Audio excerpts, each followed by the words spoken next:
Right now, I'm very concerned. I would feel better, Kevin, if we united behind some of those nation-building goals I talked about. I'd be more optimistic if we were more honest with parents about what their children's strengths and weaknesses are. I'd be more optimistic if I saw the sense of urgency I feel we desperately need to help kids catch up academically. And I'm just not quite feeling or seeing that urgency at the national level. When it comes to education, Americans are sharply divided on topics ranging from what should be taught in schools to how much input parents should have on their child's education. With tensions increasing and becoming more personal, public education has become a battlefield. What are the major concerns around public education? What are the impacts of the ongoing culture wars in our country? And can these educational tensions cause a threat to democracy? This is what I want to know, and today I'm joined by Arne Duncan to find out.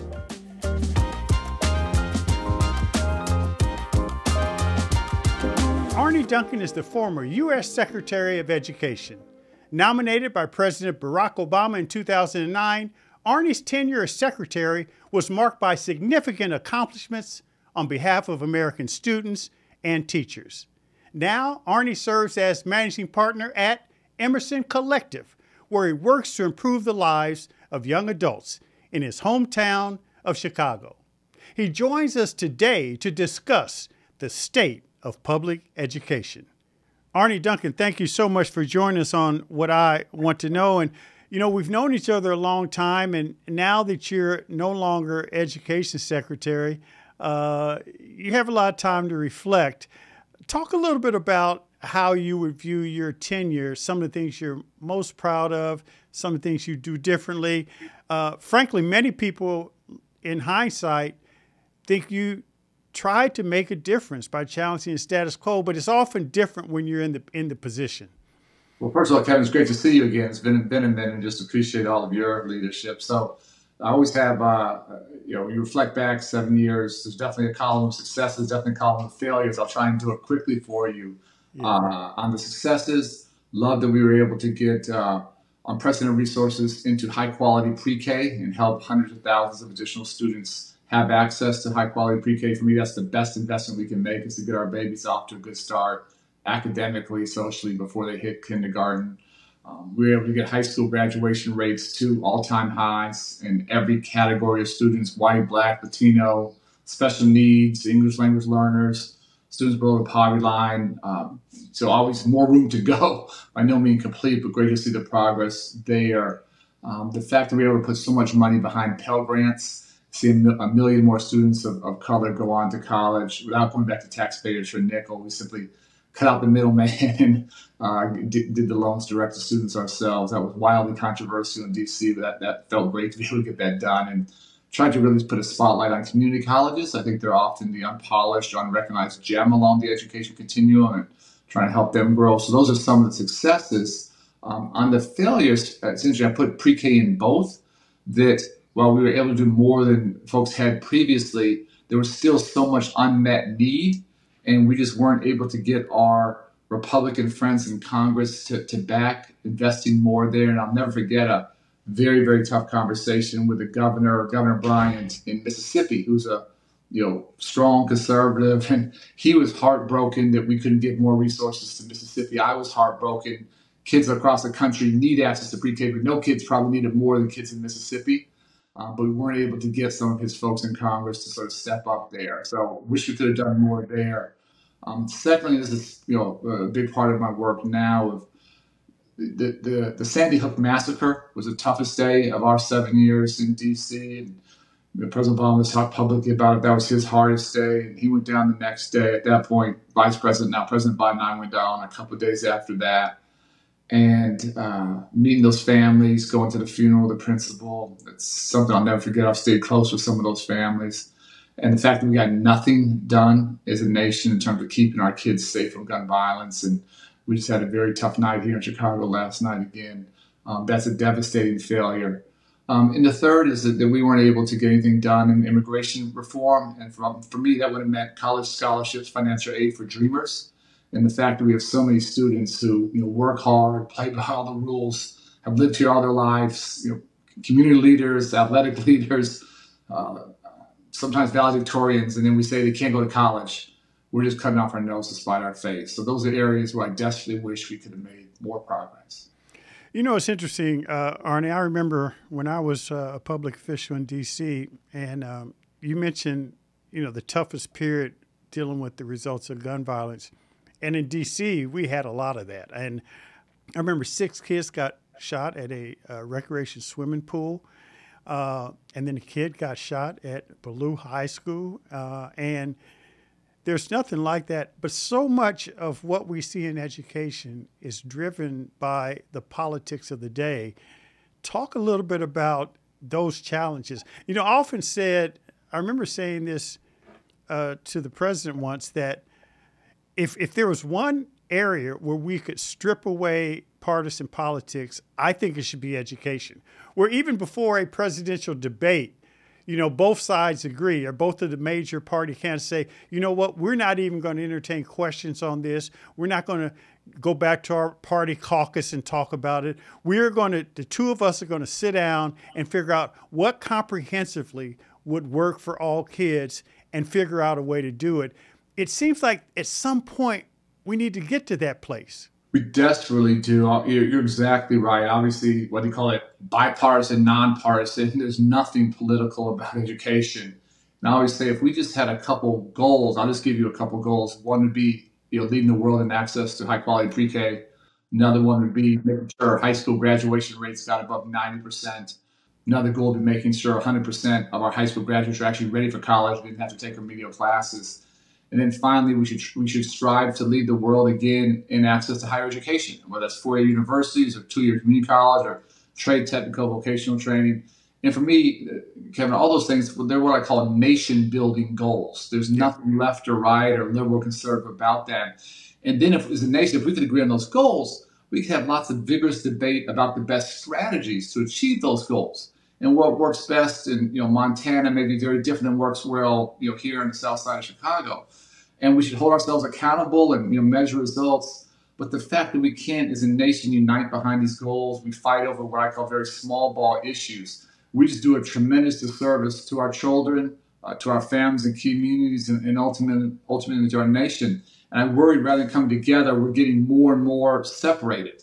The distance, politically, is getting greater and greater. And if we're going to come together as a nation, which I desperately think we have to do, I can't think of a better place to do it than around education. Yeah, I think you're right. And I want to talk more about that, particularly as things have become more politically intense. But I'm mindful of the fact that when the first PISA scores came out many years ago, that's, as you know, nationwide scores where they measure countries' effectiveness in terms of educating children and the outputs of the kids in each of these countries. Germany expected, and I visited there and visited some schools there, but Germany expected they would be in the top 2 or 3, and they weren't. And there was this national malaise, and they had people on TV, teachers saying, we're failing our students, elected officials saying, boy, we have not done a good job. We need to get more funding. You had students upset that they weren't, carrying their end of the ball, if you will.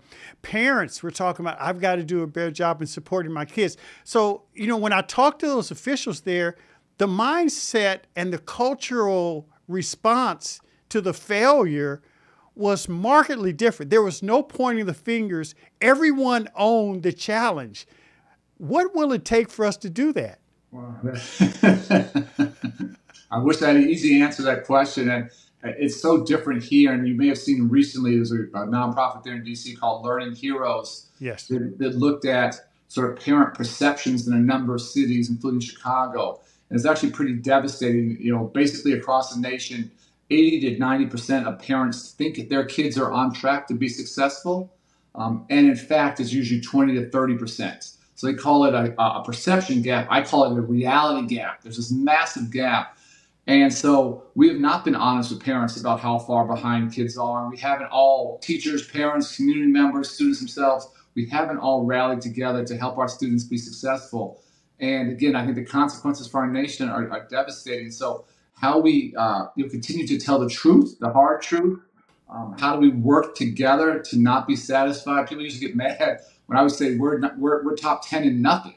And people were sort of a little offended by that, but we're not top 10 in anything. We're usually somewhere between 15th and 30th. If you look at any of those results internationally, that's something we should be ashamed of, not proud of. But I think there's a complacency, maybe a fear of the truth. There's a famous line, you can't handle the truth. I'm not quite sure here in America we have the courage to handle the truth in terms of where we are educationally. And when we talk about, the state of education today, we also have to be mindful of where it's headed. There are so many different things that are impacting the learning opportunities and lack thereof of our children. I wanted to just sort of ask you about several of them before I get to a couple big questions about where we are with what I would call these culture wars.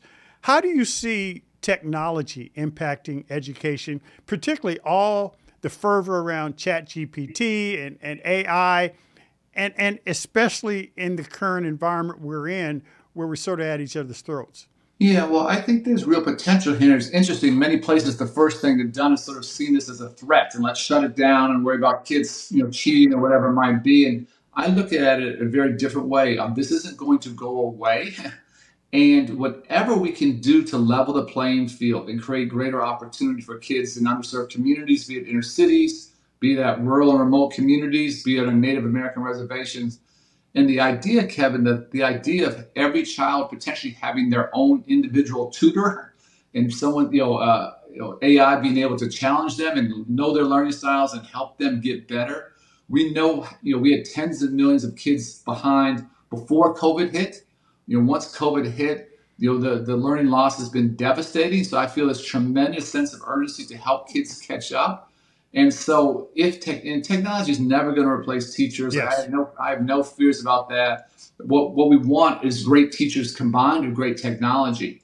And if we can do that, and if we can get this technology to underserved kids and communities, then we have a real chance. My fear, Kevin, is a little different than others. My fear is if this technology isn't ubiquitous, if every child doesn't have access, if only the privileged have access, then it actually exacerbates the divide between the haves and the have-nots. So for me, that's the greatest threat, is making sure that every child has access to what is not going away. It's going to be the new normal going forward. We can't run from it. We got to embrace it and figure out how to empower our kids to learn everything they need to learn and want to learn. I totally agree with you. And I do think that, for years, Arne, we've heard people talk about this notion of quote unquote personalized learning. I mean, my goodness, the technology could really embody personalized learning for every child. No, exactly. It's interesting, almost funny, if you look at the history, people were threatened by calculators, and they're threatened by computers and the internet. And this is just the next iteration. And we're not going to go back in time, and it's not going to happen. So how we help every kid, learn what they need to learn, how they best learn it, when they want to learn it. We can't do that without technology. So I'm hopeful, again, my big caveat is if we get all these resources to the kids and communities who are always the most underserved.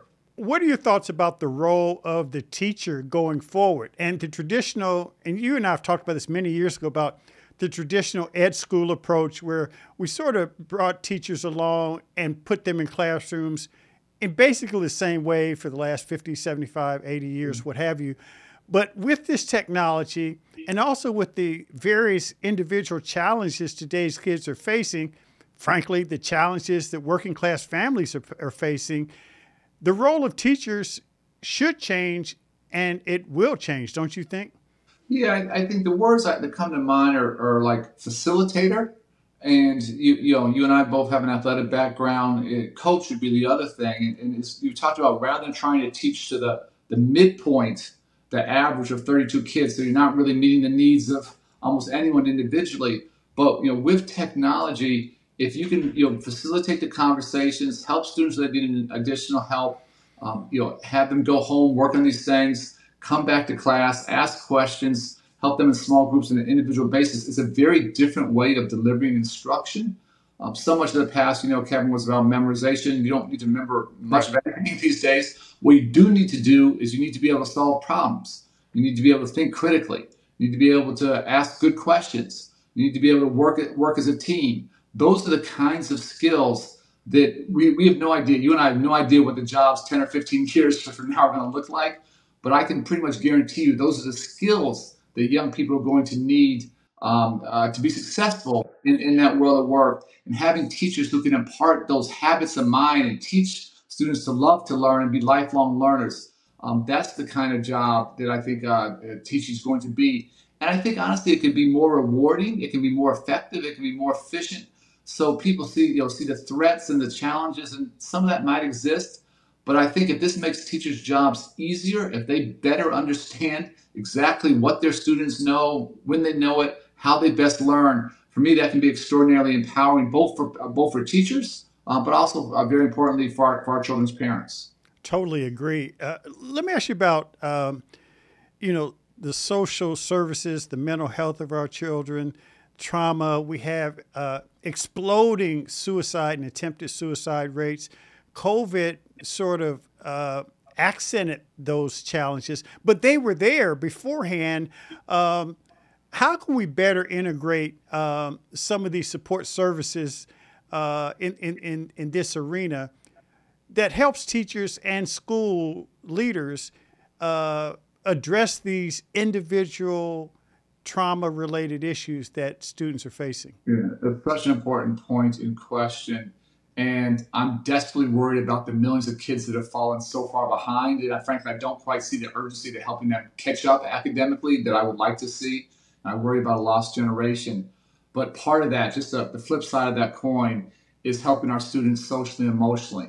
And for me, people, again, often in education sort of like pit one thing against the other. It's either or. Yeah, And I think yeah, 99% yeah. of the time, it's both and. It's college and careers. It's great traditional public schools and great traditional public charter schools. And for me, this is the foundation upon which the academic house is built. And I'm always going to be the one fighting for high standards and more kids having access to AP calculus and physics and biology and having those college aspirations.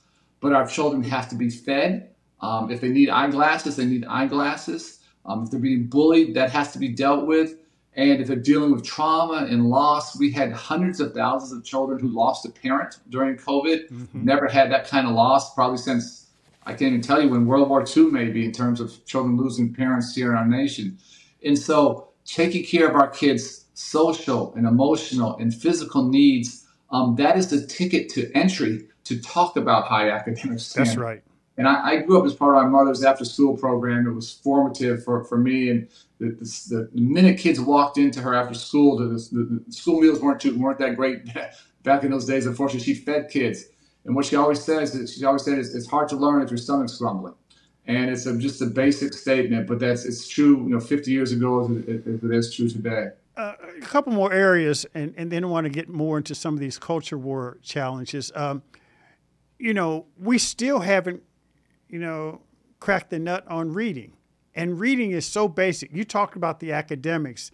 And it's hard for kids to be able to focus and love learning when they have some of these social challenges. But still, the basics in terms of, and this, pardon me, but I think the pre-K issue that you supported for so long is so important so kids are ready to learn. But after all these years, our kids still aren't reading at grade level. Not even close. And it's tragic. And obviously, if you're not, doing that well, graduating from high school, thinking about college, at a certain point, that becomes like a distant possibility. We start to eliminate those options for kids. So, I'll go back. Obviously, we all know learning basically starts at birth, and how we help young mothers, how we get, how we help them, read to their children, sing to their children, young mothers and fathers, how do we get books into the home.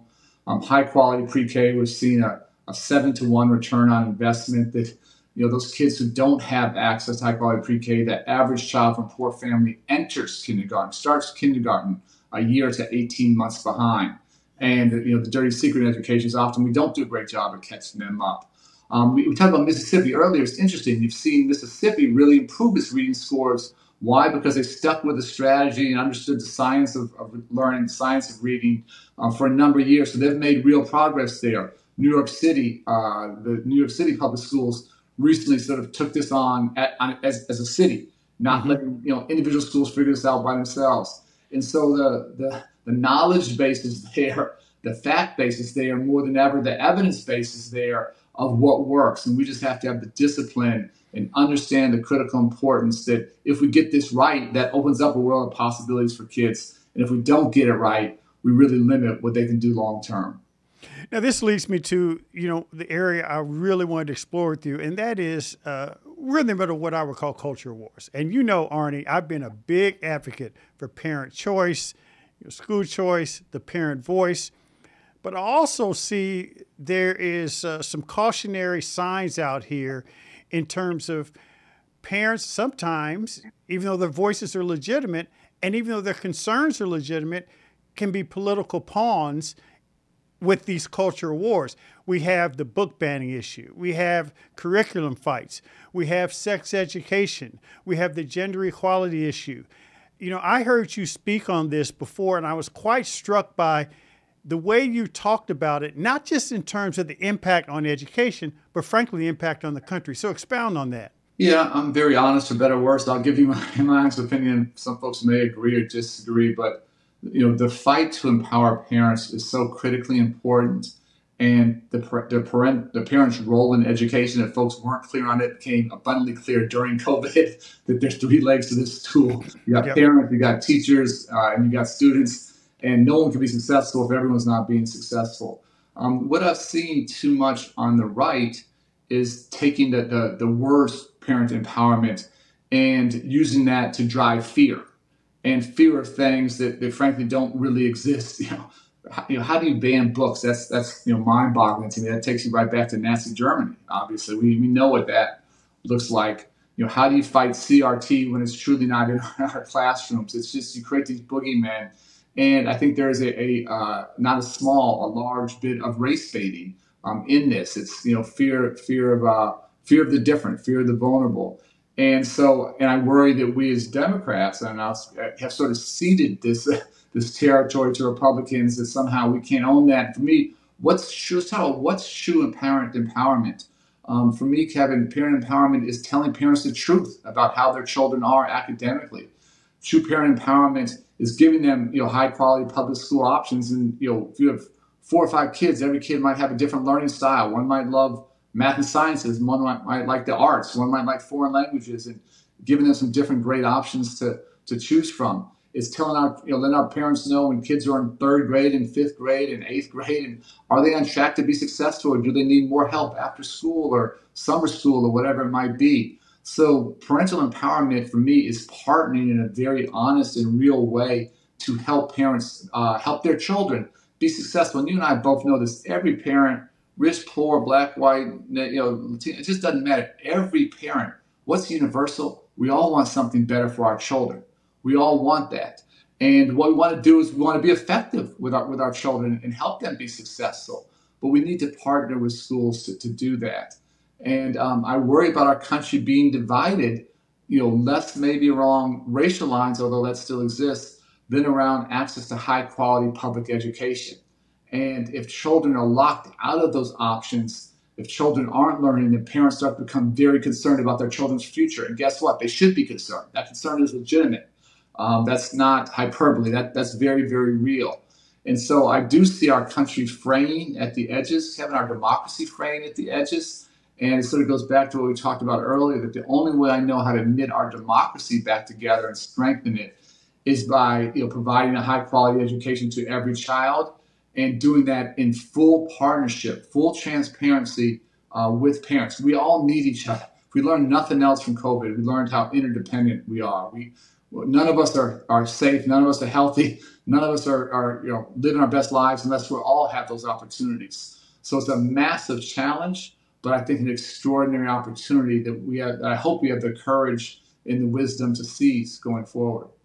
So we've talked about a number of the challenges and opportunities, and to bring it all together, particularly with your vantage point of having been Secretary of Education for this country.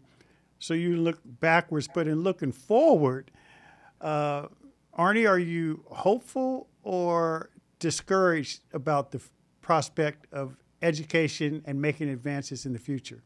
Very candidly, right now, I'm very concerned. And I'm always hopeful. I'm optimistic by nature.